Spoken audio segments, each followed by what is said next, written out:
एक तो आप शर्म से मर जाएं या आप इंडिया के मर्सी पे जिए। नरेंद्र मोदी साहब जो है वो जो बिहार का इलेक्शन जीते हैं, मेरे कागजों में तो नरेंद्र मोदी 2034 तक वजीर आजम है। अपनी तरफ से तो कोशिश करनी चाहिए ना कि अगर वो जीत गए हैं, आप एक अच्छे तरीके से मुबारकबाद दें, आप एक अच्छे तरीके से उनकी न्यूज को दीजिए, बजाय इसके सिर्फ ये बताने के कि जी वो तो ऐसे चक्कर लगा के जीत गए, वो तो ऐसा कोई घोटाला करके जीत गए।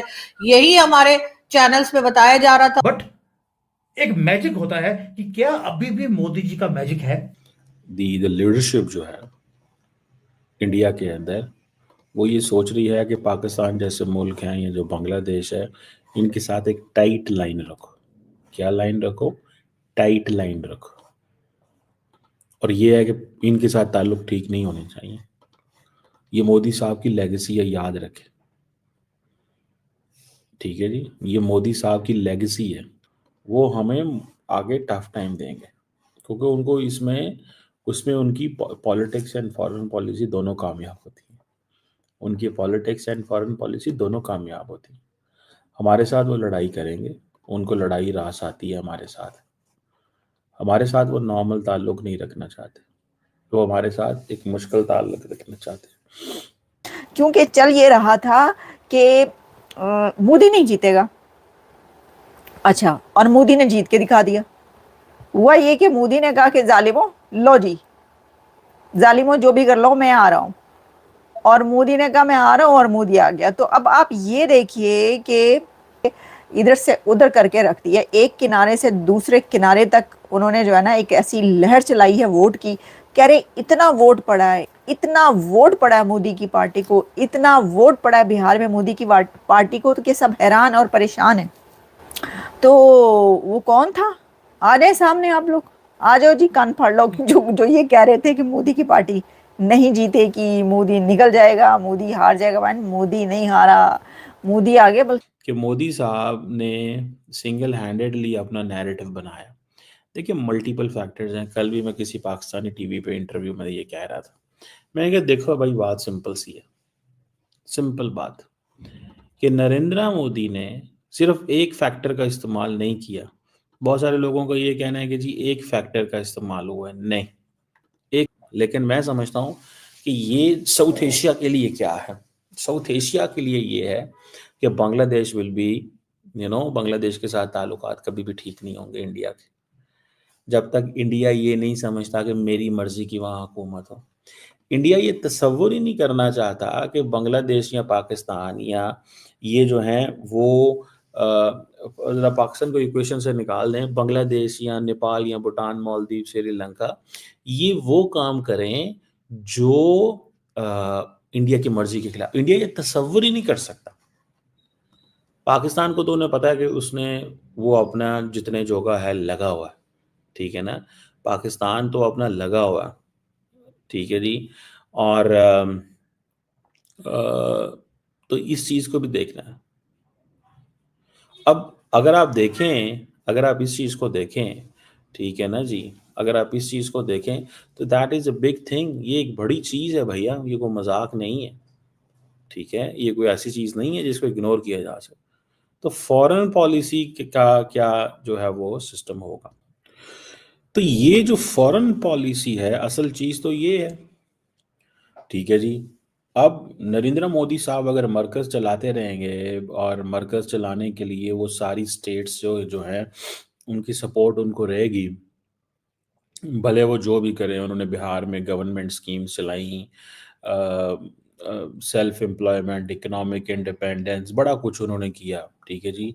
10,000 रुपये जो है वो डायरेक्ट खवातीन के अकाउंट में भेजे उन्होंने, 7.5 मिलियन खवातीन के। लेकिन जस्ट ये 10,000 रुपये से काम तो नहीं चलता ना, आपको नैरेटिव भी बनाना पड़ता है ऑन ग्राउंड। देखिए, लोग जो है ना, हमारे साउथ एशिया के अंदर एक चीज होती उसका ड्रीम था कि भाई वो एक बार बन गया, दोबारा से उसके बाद इसको हराना मुश्किल हो जाएगा। वो ड्रीम हमेशा के लिए खत्म। प्रशांत किशोर जीरो। और बिहार ने सिर्फ वोट नहीं दिया, उन्होंने एक स्टेटमेंट भी दिया है पूरे भारत को कि इलेक्शन अगर जीतने हैं या जितवाने हैं अपनी पार्टी को या अपने देश प्रेमी पार्टी को, तो ऐसे होना चाहिए। मोदी जी बोलते रहे कि मुझे 400 पार चाहिए लोकसभा के इलेक्शन में, ताकि कॉन्स्टिट्यूशन को दोबारा से चेंज किया जाए जो ओरिजिनल कॉन्स्टिट्यूशन था। आपने नहीं करवाने दिया, लेकिन बिहार ने दिखा दिया कि यही फ्यूचर है।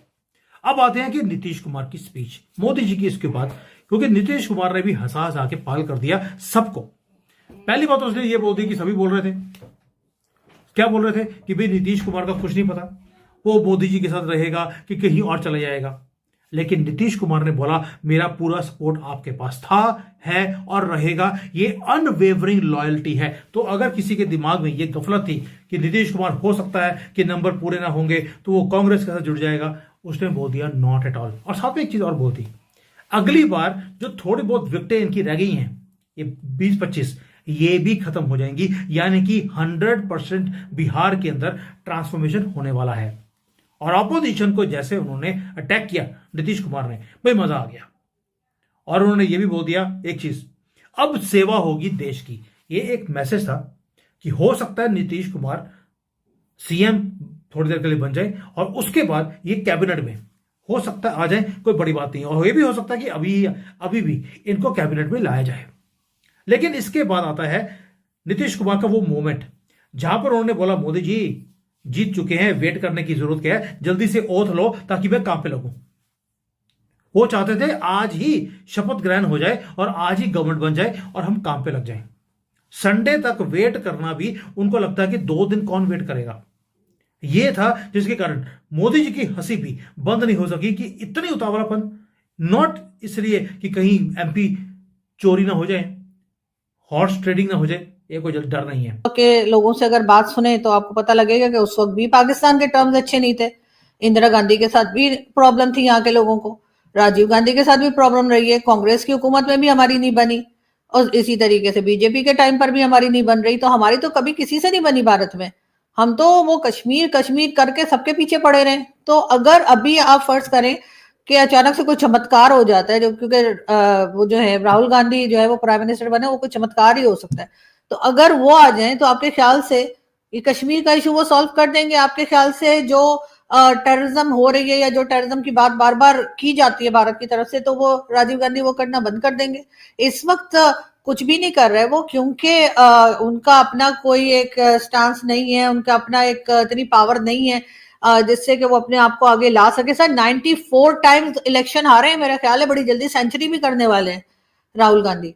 94 इलेक्शन तो ऑलरेडी हार चुके हैं वो, और अब 6 ही रह गए हैं, वो भी वो कर लेंगे इंशाल्लाह। अगर उन्होंने इसी तरीके से काम जारी रखा तो वो बहुत जल्द जो है सेंचुरी भी कंप्लीट कर लेंगे।